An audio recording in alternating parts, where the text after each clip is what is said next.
Texas school s.hooting, Trump calls for FBI investigation. 5 things you need to know Monday. Texas Governor Greg Abbott called for all Texans to participate in a moment of silence at 10 a.m. Monday to honor the memory of the victims of the Santa Fe High School shooting. 8 students and 2 teachers were killed and 13 more were injured Friday when a shooter opened fire in the high school's arts complex during first period. A grieving mother who lost her daughter said it followed months of advances on her from the suspected gunman. Also among the victims, a Pakastani exchange student with no family in the U.S., whose funeral took place Sunday at a mosque outside Houston. The school's baseball team took the field Saturday for regional playoffs with 2 shooting survivors in the dugout. "We're a strong community and there's nothing that can faze us," Santa Fe pitcher Rome Shubert said. President Trump said in a tweet over the weekend that on Monday he would officially demand a Justice Department investigation into whether the FBI infiltrated his 2016 presidential campaign. The president's tweet, one of about a half-dozen angry social media posts he wrote on Sunday, was an apparent reference to reports in the New York Times and the Washington Post that a secret FBI source met with Trump campaign officials several times during the 2016 campaign.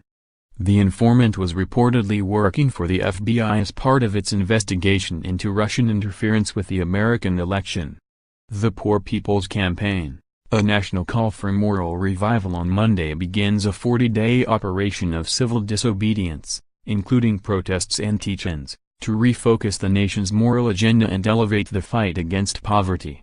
As America has grown more diverse, more secular and more polarized, its moral compass is harder to tune to a true north, with no particular voice emerging as an authority. 50 years ago, the U.S. faced one of its most tumultuous periods, yet millions of eyes still turned toward identifiable leaders. Now, some experts suggest we've created a moral vacuum. Congo will begin administering an experimental Ebola vaccine Monday in Mbandaka, the northwestern city of 1.2 million where the deadly disease has infected some residents, Congo's health minister announced.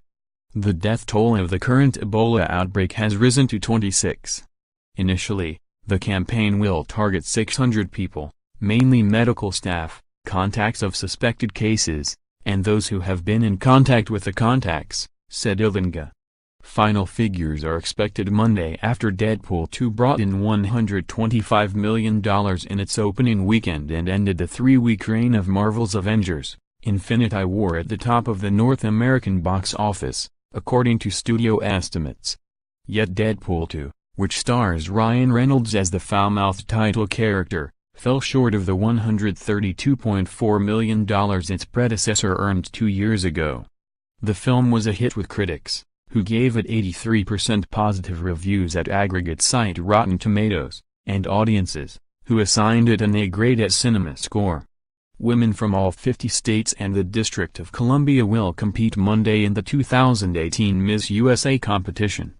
Ms. D.C. Kara McCulloch took home the crown last year, though viewers were sharply divided over her win after she rejected the word feminist during the Q&A portion.